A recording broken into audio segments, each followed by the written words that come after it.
Joining us now for World Brief and the review of some of the headlines of today's newspapers from around the world is Adefemi Akinsanya. Good morning, Adefemi. Good morning, Dr. Ruben, and welcome back. Good to see you. Thank you. That's me. Good morning, Ayo. Good morning. And good morning, Rufai. Femi. Hey, that's me. Let me tell you what is happening around the world. Now, a convicted sex offender who was mistakenly released from prison has been recaptured in North London. Now, Hadush Kebatu, an Ethiopian national, had been jailed for sexually assaulting a 14-year-old girl and a woman in Epping, for which he had been sentenced to 12 months in prison. But he was wrongly freed from His Majesty's prison at Chelmsford on Friday, instead of being transferred for deportation. Now, he was on the run for nearly 2 days over the weekend before police arrested him early on Sunday morning in Finsbury Park. That was following a public tip-off. Now, UK Justice Secretary David Lammy has ordered an urgent investigation into what he called an unacceptable failure in the prison system, as ministers face questions over how such an error could occur. Now, a prison officer has been suspended, and Lammy says Kebatu himself will be deported to Ethiopia this week.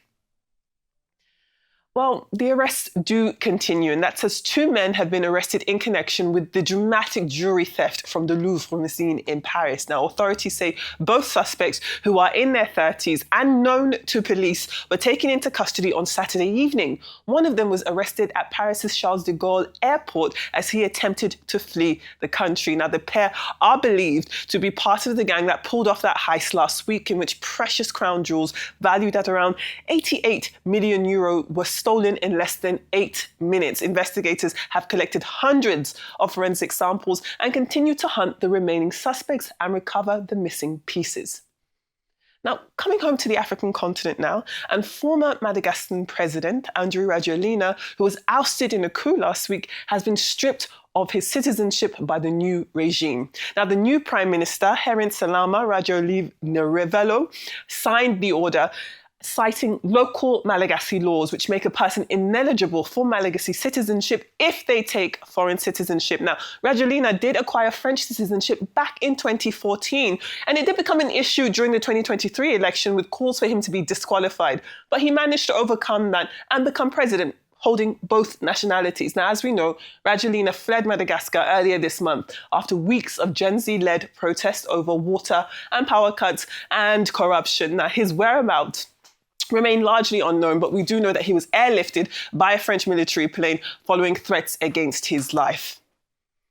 Now, to Cameroon now. A deadly crackdown has erupted in Cameroon ahead of the announcement of those October 12th presidential elections. Now, opposition supporters led by Issa Chiroma Bakary flooded the streets after he declared victory, challenging the provisional lead of longtime ruler Paul Biya and accusing the authorities of rigging the vote. Now, the country's top election court did dismiss all challenges to results and cleared the way for an official declaration, which we are anticipating any moment. That's even as internet access was disrupted and at least 4 protesters died in clashes with security forces. Now, US President Donald Trump has kicked off his Asia tour in upbeat style. I don't know if any of you have ever seen Donald Trump dancing, but he did break into dance with local performers on the tarmac in Kuala Lumpur as he arrived in Malaysia for the ASEAN summit. Meanwhile, back in the United States, the federal government remains shut down as Congress and the White House fail to agree on new funding legislation. So while one world leader is, cutting loose in Kuala Lumpur, thousands of federal workers are still on furlough and vital services remain on hold. Now, going into more detail, 2 neighbors, Thailand and Cambodia, have signed a landmark peace agreement aimed at ending months of deadly border clashes.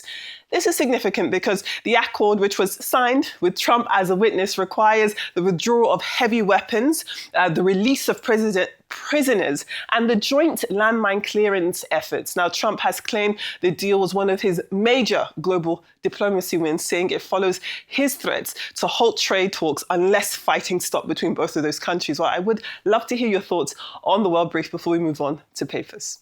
The thing about Trump is he quickly signed that one so that he will start campaigning for Nobel Prize because the January entry was so close. So he quickly signed that one in the bag. And so that we know he's in the running for Nobel Prize. But he also did a dance, that is Trump dance, really exciting, while there's a big problem back at home in America. Workers are on furlough because both parties have not been able to agree. But, this is more priority for him. As regards the Louvre case, I'm really excited because the French police did really rise up to the responsibility. When you have a heist like that, if you can track them in the space of 1 week, then definitely you will have stopped the dismantling. So hopefully this 88 million, euros worth of item, they've not started dismantling the items. They can ring them in. They left, what's it called, everywhere, DNA matters everywhere. So it was easy for the police to be able to track them. They tracked some of them while they were out to the airport and the likes.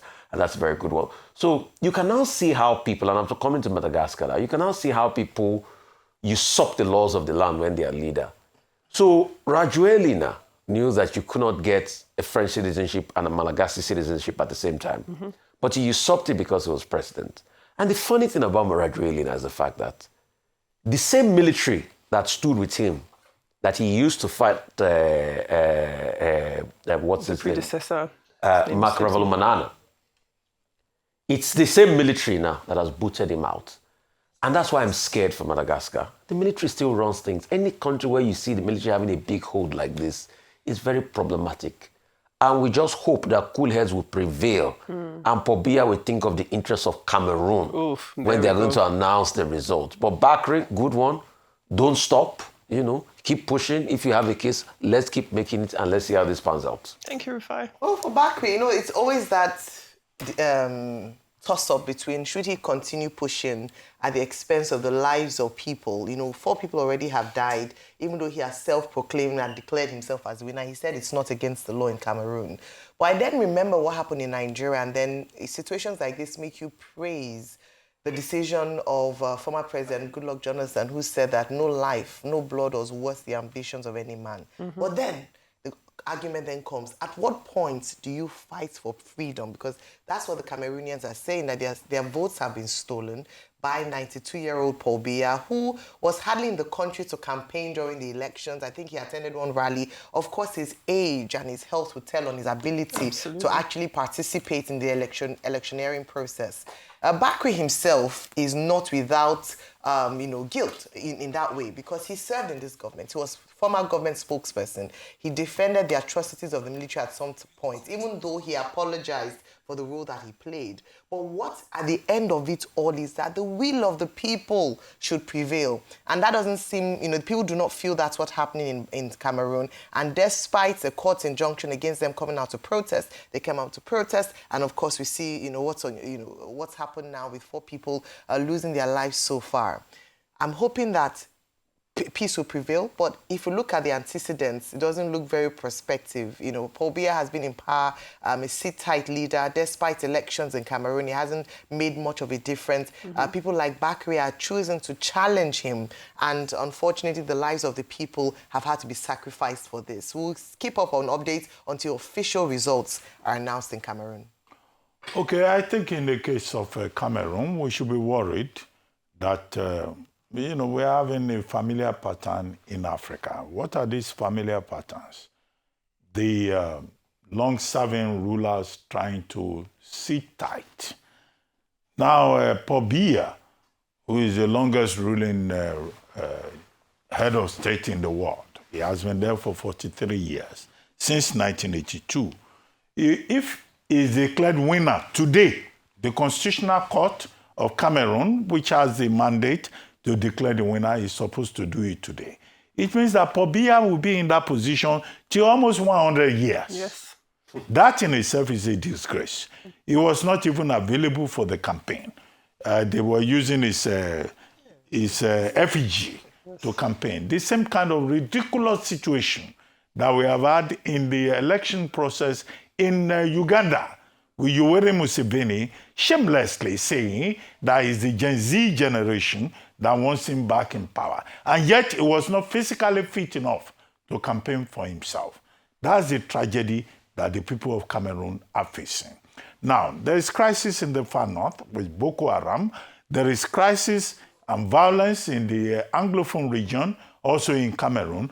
Yesterday, on the streets of Garoua, Douala, Meroa, and all the other major cities in Cameroon, there was violence, street protests.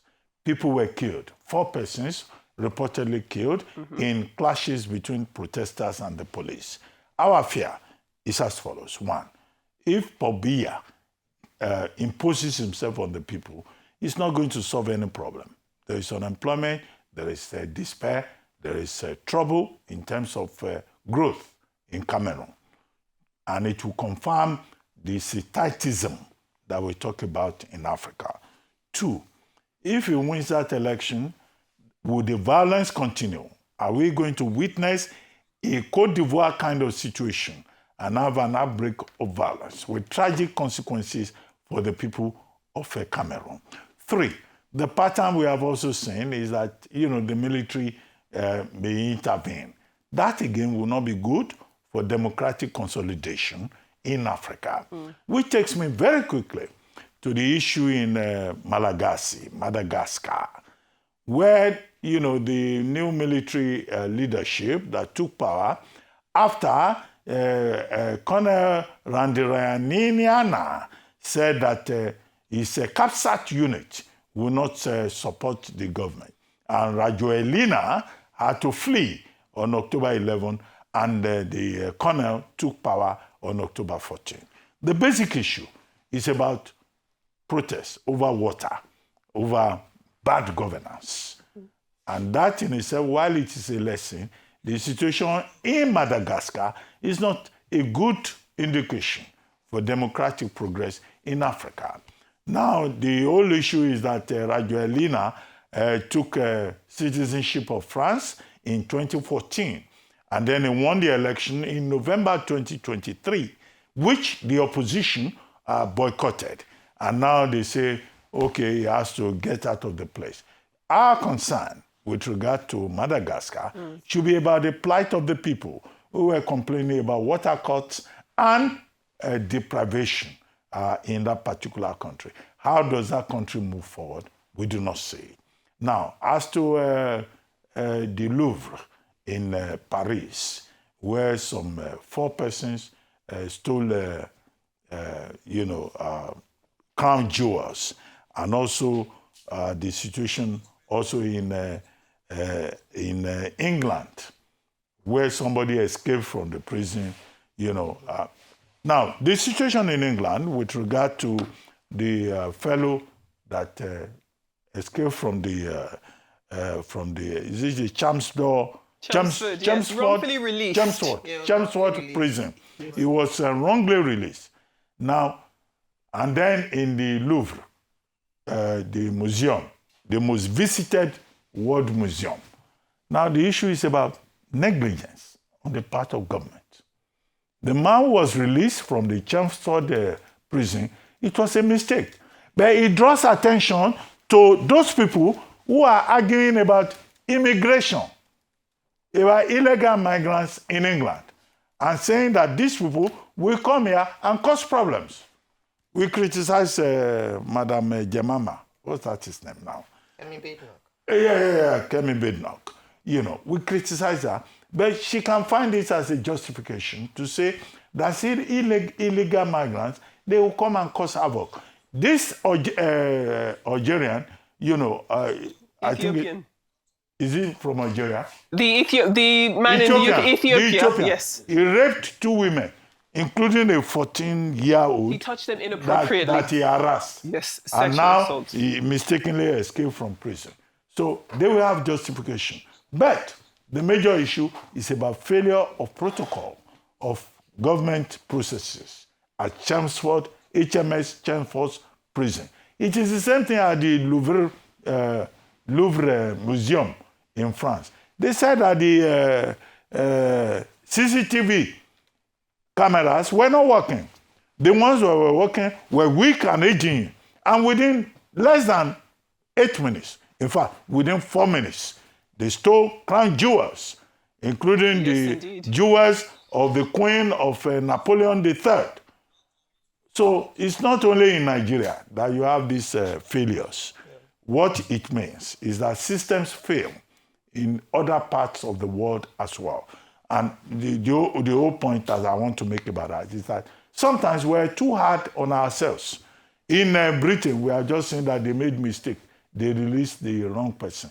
In France, they could not even protect the Louvre Museum. Jewels. Now the jewels have been taken to the Bank of Paris or Bank of France, whatever, which they say is more secure. So, systems fail, but the responsibility of governments, whether it's Nigeria or French or British, is to continue to meet the people's expectations in terms of security, in terms of protection. Indeed. Well, thank you all for your wonderful submissions. It's been a while since we've been tussling for time, so it's wonderful to have you back, Dr. Reuben. Let us go now to our newspapers for today. As ever, we begin with the front page of This Day. Now, This Day does lead with the Federal Inland Revenue Service, which says it has collected some 22.59 trillion naira in the first 9 months of the year and 47.39 trillion in the last 2 years. Now, FIRS Chairman Zach Adideji says the service is now set to expand its mandate to include non-tax revenue collection from the petroleum sector, promising simpler tax laws and fairer implementation. Now, still on the economy, still on This Day, it does report that Africa's richest man, Alhaji Aliko Dangote, is projecting over $5 billion in annual revenue from his expanded refinery. Now, the refinery now boasts a production capacity of 1.4 million barrels per day, making it the largest single train refinery in the world. And finally, we are still on This Day. We're looking at aviation. It is a proud moment for Nigeria's air transport industry as Air Peace officially launched its inaugural Abuja to London flight, marking another major step in expanding Nigeria's footprint on international routes. So congratulations to Air Peace. Moving on to the New Telegraph this morning. The New Telegraph does lead with an investigation revealing that the recently revised harmonized terms and conditions of service for the armed forces now provides for a 2-year tenure for service chiefs. Now, the review aims to ensure stability and accountability in military leadership following these ongoing debates over tenure extension and succession within the armed forces. Now, the Punch still hones in on this topic. On the front page of the Punch this morning, we are seeing that the paper reports that over 500 senior military officers, including major generals, rear admirals, and air vice marshals, have been forced into early retirement despite the rising wave of insecurity across the country. Now, these retirements, which cut across the Army, Navy, and the Air Force, followed the long-standing military tradition of disengaging officers who are senior to newly appointed service chiefs. However, reports suggest that the actual number of affected officers could be higher, raising questions about internal restructuring within the armed forces. Now, let's move on to our next paper this morning and take a look at the Daily Independent. Now, on the front page of the Daily Independent, we do see that the paper is reporting that the SERAP, the Socio-Economic Rights and Accountability Project, has asked the Group Chief Executive Officer of the NNPCL, the Nigerian National Petroleum Company Limited, Bayo Ojulari, to account for the alleged missing oil funds totaling 22.3 billion naira, 49.7 million US dollars and 14.3 million pounds, as well as 5.2 million euro reportedly unremitted to the National Treasury. According to the paper, SERAP's demand follows the findings from the 2022 Auditor General's report, which uncovered widespread financial irregularities within the NNPCL, including unexecuted contracts, undocumented payments, and misappropriate revenues. Now, the group has given the company a 7-day ultimatum to recover and remit the funds or face legal action.